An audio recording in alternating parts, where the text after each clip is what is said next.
this week I have a supermarket bunch of flowers and a small pot from the local pound shop. Stay with me and we'll see what we can create.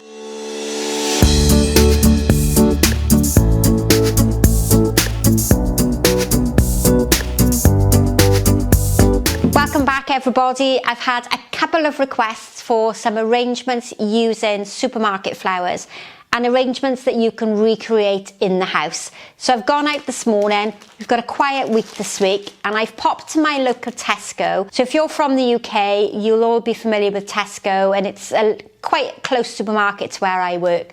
So I popped in this morning and I've selected this mixed bouquet. It's called A Ray of Sunshine. It's got a beautiful combination of yellows and oranges, and we're going to see what we can create with it. I don't think there's a massive selection of flowers in there for £10, but they are large-headed flowers. So let's have a look. 3 super duper large gerbera, gorgeous shade, almost like a tangerine terracotta sort of colour. Then I have 3 chrysanthemum blooms, and you'll see that the middle one is slightly bigger than the 2 on the outside. I have a gorgeous rose. This one is almost the same as a rose called Cherry Blossom, and often I encourage you to remove the guard petals from the outside. But I think with this one, if I remove them, I'm going to lose that lovely colouring that I've got on the outside. I've got I've got 2 small pieces of foliage. This one is laurel, and this is Portuguese laurel, so it's a smaller variety than we have here in the UK. I've actually got 3 pieces. How clever is that? Then I have 2 pieces of Hypericum berry, and I have 1 very small lily. Not a great big head on that one, but that's going to work quite well in my floral design. And what I like to do is, before I start, is just separate everything off, see what I've got, and visualise how I think those flowers are going to work together. Now, if you're buying supermarket flowers, try and buy them before you actually want to use them in floral design. So buy them the day before, at least the day before, cut the bottoms, use the flower food in a nice clean vase or bucket. If you can, leave them overnight so they get a chance to take up water, they get a chance to recover from the journey that they've been on, and then they'll be perfect for you to use the following day. So these have rested, they've had a little chance they've recovered nicely for me to use this afternoon. I'm just going to get rid of the packaging, because we don't want that.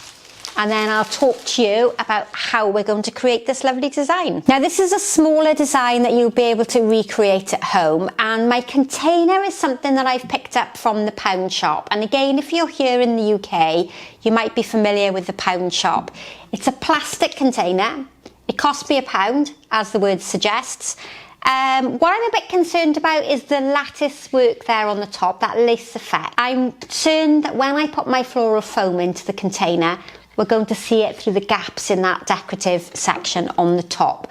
So what I've done for myself is I've cut a small piece of cellophane. I've just cut a square of cellophane.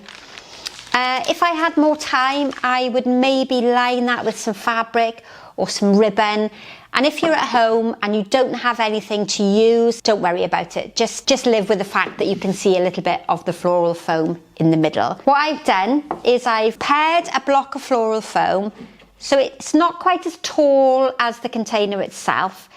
I've narrowed the bottom section of the foam off so that it's going to sit into the contours of my container. And I'm going to use the cellophane around my floral foam so that it's hiding the green colouring, and it'll become obvious when I get it in the container. So I've wrapped it around my foam, and then what that now does is gives me a little bit of the coppery orange colour through the middle there. So when I finish the design, the green foam won't be quite as obvious in the container. And I'm going to cut off that top section there so that we don't see all the bits on the top.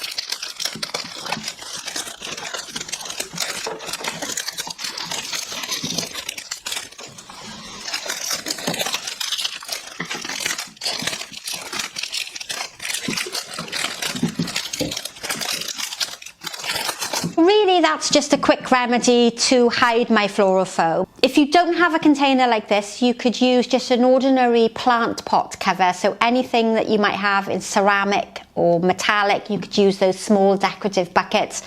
If I just hold my hand along the side, you can see that it's about hand span, and the top section is just a bit bigger than the width of my hand, to give you an idea of scale. I never know whether, you know, when you're watching, can you tell how big or how small the container is. I think initially I'm going to do a front facing design. I don't have a huge quantity of flowers and I only have that small bit of foliage to use to fill in, but I thought it would be really nice for you to see something quite simple and quite basic that you would be able to copy at home with a simple bunch of supermarket flowers. Now if we think again about the chrysanthemum blooms, one of them was a little bit smaller than the other, so I'm going to use this as my taller flower. I'm not going to go too tall because I don't have a lot of greenery to cover my mechanics and hide any gap. I think I'm probably going to go about the same height as the container again, so we're doing a design that's about double the height of my container, and it's going to be front facing so we'll start with my chrysanthemum bloom centre but towards the back. Possibly not as tall as I originally said, because I've remembered that I do also have that lovely rose. So what I think I'm going to do with the rose is put the rose at the back.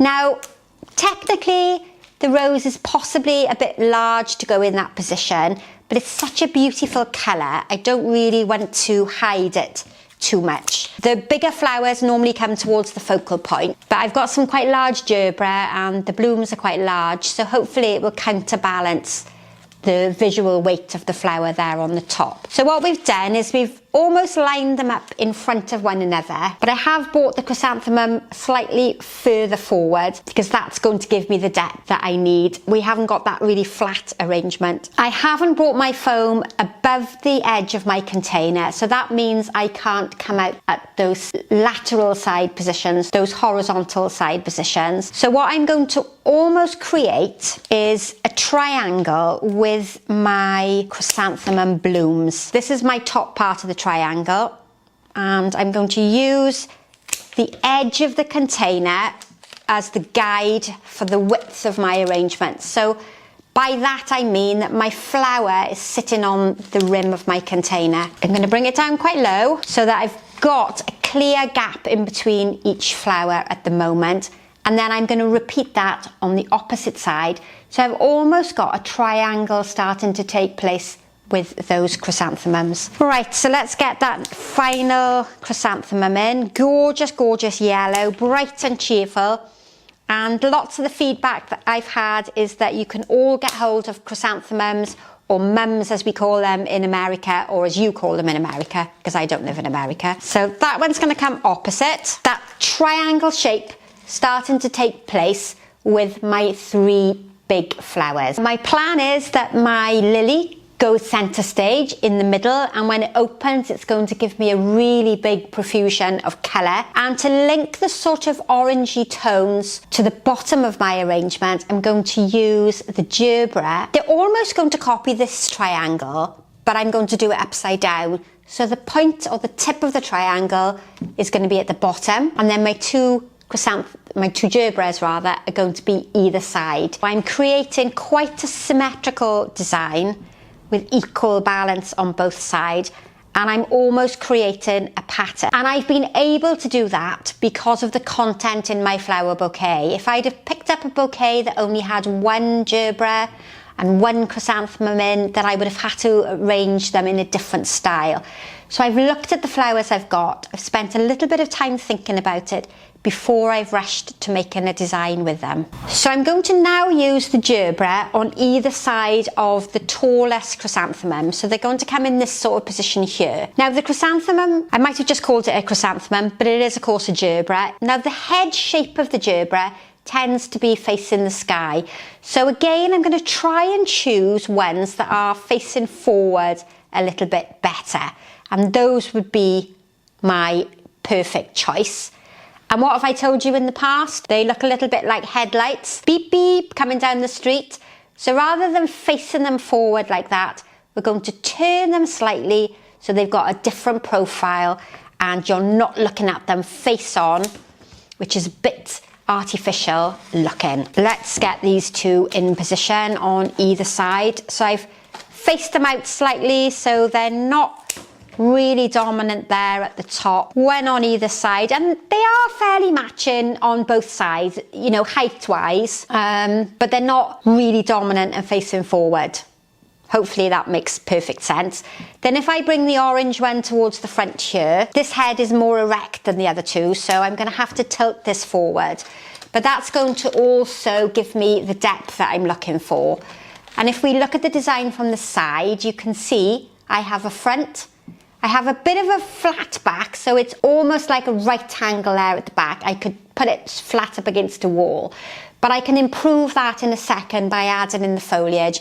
So what we are aiming to do with the design is not have that quite severe back to the arrangement. Okay, now let's go in with my lily. And if you're worried about cutting flowers and you're worried that you're going to cut them too short, start with them longer, see if they work in the arrangement, and then you can cut them shorter if they are a little bit too long for the design. Now on camera at the moment, the middle flower might almost disappear because it's still in bud. There's not going to be a lot of dominance in the centre. But once that opens, it's going to create a much stronger visual point in the middle, which will become my focal point. Now we've got a fairly good outline shape in there. Flowers are quite close together because I don't have a huge amount of foliage to fill in the gaps. Because my floral foam is below the level of my container, I haven't got to worry too much about covering and hiding the foam at the end. I still have two of the Hypericum berries.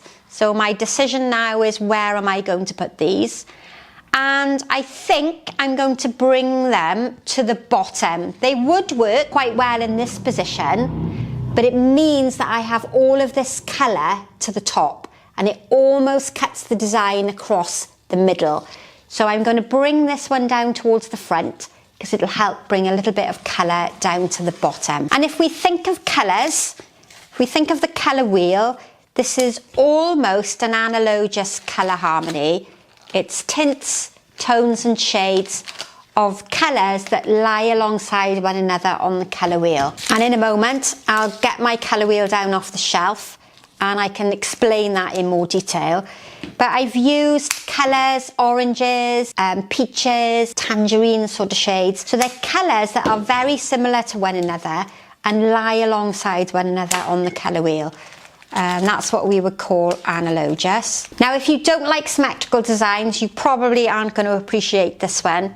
But if I put a line down the middle of my arrangement, it's almost identical. It's a mirror image on one side to the other. So this is what we would call a formal and a symmetrical design. So magically, my colour wheel appears. And if we compare it to these sort of colours here that lay alongside one another, it's a very similar colour combination, and 3 or 4 colours that lie alongside one another on the colour wheel is called analogous or analogous. It depends what part of the world you come from. We've got the rose and the Hypericum, and then we've got the gerbera, all coming round to this sort of colour section here. And this is the colour combination I really like to work with, particularly if we're doing weddings and the bridesmaids are maybe in pink. We tend to look for colours that are similar, dark pinks, light pinks, all falling alongside one another on the colour wheel. So it's time for me to add in my foliage, and we're just going to see what the shapes and sizes are of the foliage, and I think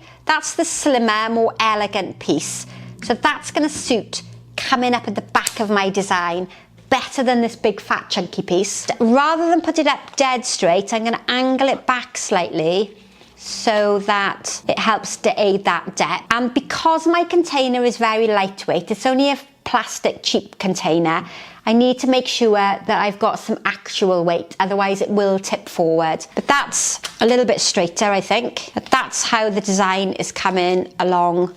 And it's a very good one for beginners. It's an easy one to do if you've got flowers in your bunch that are in sets of 3s, an easy number to work with and a very pleasing combination to the eye. Now we're going to finish off with these 2 more pieces of greenery, and what I've done here is I've cut that into 2 That'll work on either side of my arrangement, just behind those gerbera. Now, I don't want to add any extra foliage in because I'm trying to show you how you can do designs at home with a simple combination of flowers. If I could add some foliage, or if you had anything extra in the garden, I would place it down quite low to the foam. That would help aid recession, and that is drawing your eye down into the foam. It also helps to give you that three-dimensional effect.